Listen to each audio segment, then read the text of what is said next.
Olgozu senet kerba ve kammarın Olgozu senet kerba ve kammarın Mekir ıhlasından dören tutarım Kaygı hasretinin müzik kovunun Ovadın yanlasa eren tutarım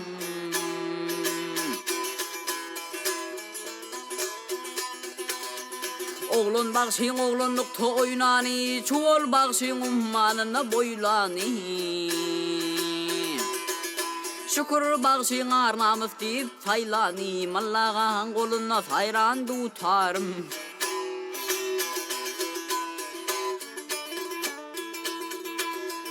Perdelerine münlep ukam konnumu İnsan oğlu seni dinlep kanımı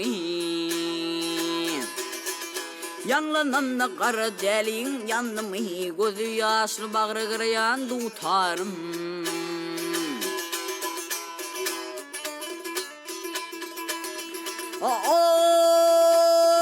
Ne acap yanlanıyor pırlağın pendi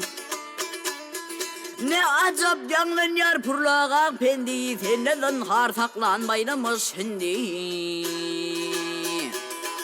Han seket usan ustad perdendi Cepbar bilen bağa giren tutarım